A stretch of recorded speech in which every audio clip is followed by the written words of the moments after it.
Hey guys, Steve here.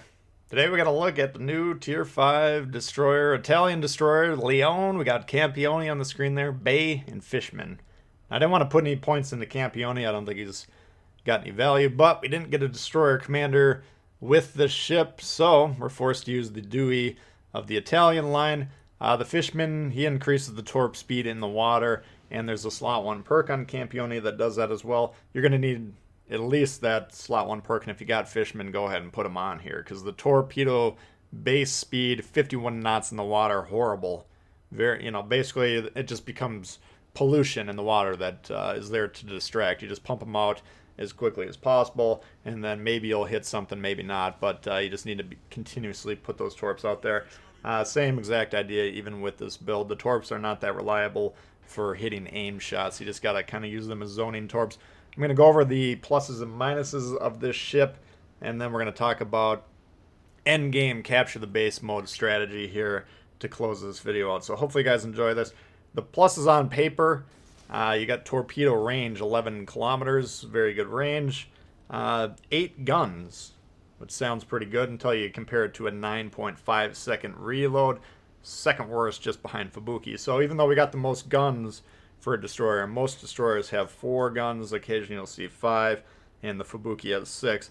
But the damage per minute output, just due to that slow reload, it is below average. You end up having better damage per minute than the Japanese and the British. Everything else better. So the guns, not particularly favorable. 4 torpedoes. So yes, we do have a 47-second reload on these torpedoes. Very good reload, but 4 torpedoes. Again, low damage output. So offensively, not a lot going for this thing.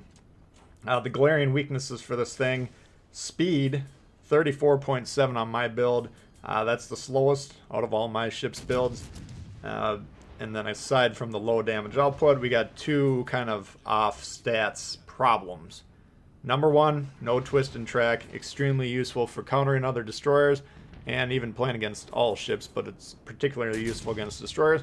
And those of you that follow my channel know that I consider the destroyers essential for countering the enemy destroyer. So that makes that job much more difficult. And then high, slow, ponderous salvos. Now we're not going to see a lot of long-range shots in this, but like I had timed it earlier, a 9-kilometer shot had like a 8.5 second time to target on this thing. It's basically, if anyone's played the Smith, the gunners just shoot the shells straight up in the air, and then they just take forever to get over there. So any long-range shots in this thing, extremely hard to hit. Combine that with the low damage output already, and then you're factoring these accuracy issues. The Leone just abysmal in terms of offensive production. So why you would actually want this ship, I don't really know. Aside, unless you're in love with the Italian Navy or you just want all the ships in the game. Other than that, I can't really recommend this ship for anyone. I think this is easily the worst destroyer at the tier, and it's pretty, it'd make a strong case for worst ship in the game. But we'll jump into this game here. At this point in time, I'm hoping that Battleship doesn't back into the cloud, because I need him to spot that Fubuki. Me and him combined can kill that guy together.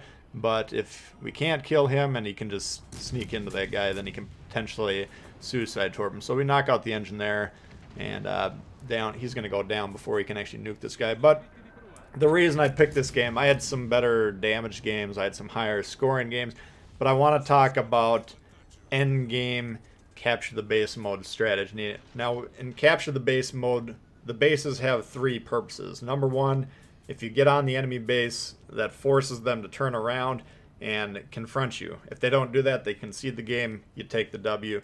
Nobody's going to complain about an easy W. But if they turn around, that usually splits the team, because most players in capture the base mode don't ever look at the scoreboard, they don't look at the top, they don't have any game awareness whatsoever, and they certainly don't know, or they just don't care, basically.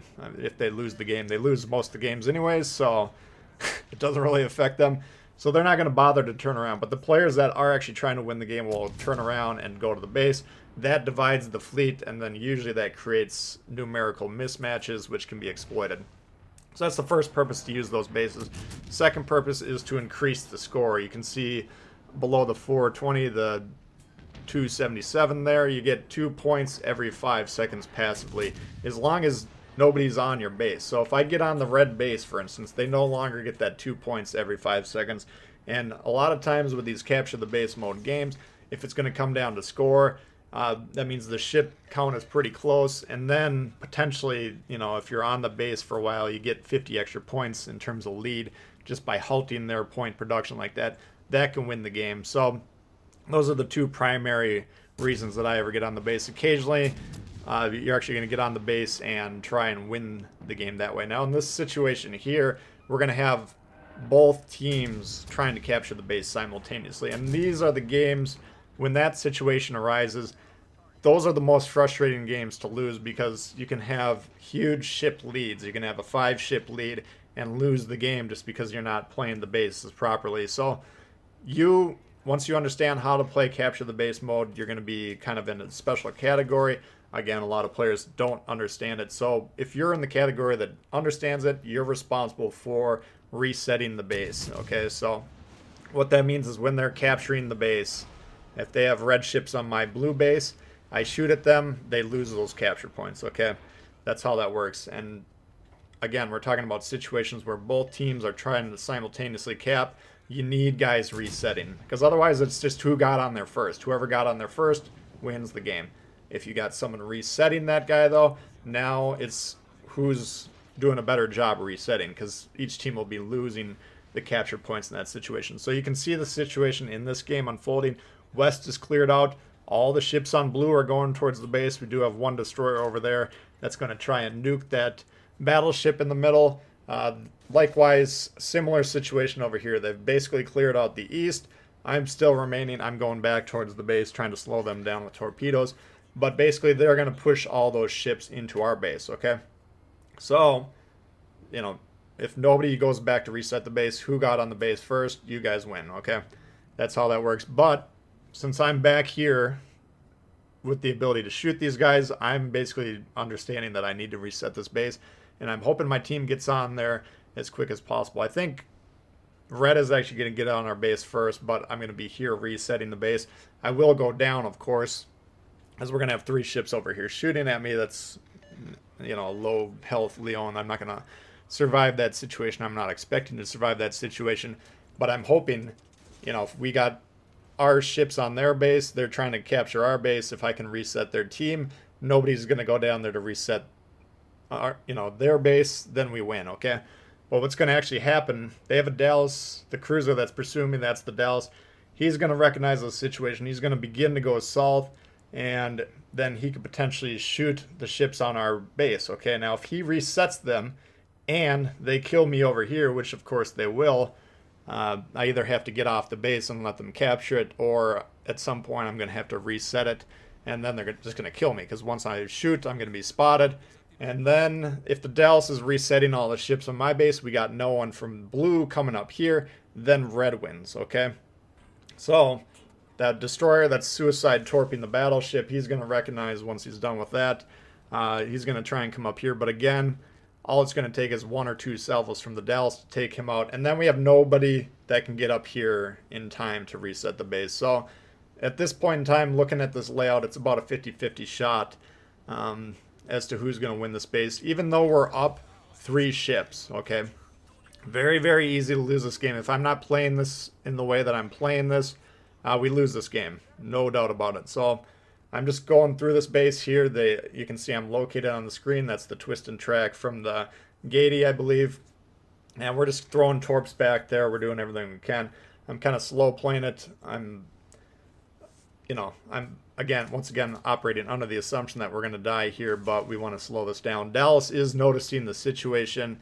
Number 1, I think he wants to counter that destroyer that's pushing north. And then number 2, he recognizes, yes, I got to reset the base because those guys are on there. You can see now we're off the base. They're capturing base points. Shots away at the Gady. We don't actually get a reset on him because I don't think he had captured any points yet. But we dropped the smoke. We had that smoke ready because that's an important part of this play. If we can get a couple shots off, we'll get the reset. But once again, that Dallas, if he kills that destroyer, who's the only other guy that can reset this base, and then I die, which of course I will die, then red will win this game, assuming Dallas can hit those shots to reset our team. he's just going to get there 5 seconds too late. If he would have been paying attention to the game a little bit closer or recognized the situation just a little bit earlier, then red wins this game, okay? Even though we're up 2 ships at this point, all they have to do, kill the Skinyevi, and it's a 3v1 over there. He's presumably got really horrible concealment. Shouldn't be that hard for them to kill that thing. And then Dallas, he's just out of position right now. He just didn't recognize the situation. But if he's hitting each of these ships individually, all our capture points go away at that point in time. And then you can see red would be further along in their capture attempt, and they easily win this game. So, you know, this is just a lack of understanding. You don't want to send all the ships to the base. You don't need all the ships to capture the base. You really need maybe 1, maybe 2 ships, and then the rest should be there kind of to reset the enemies. So anyway, that's a look at the Leone. That's a hard pass for me, and capture the base mode strategy. Hopefully you guys did enjoy that. If you did, please hit the thumbs up. New to the channel, consider subscribing. Lots of World of Warships coming all the time. Questions, comments, leave them below. Love to hear from you, and see y'all later. Peace.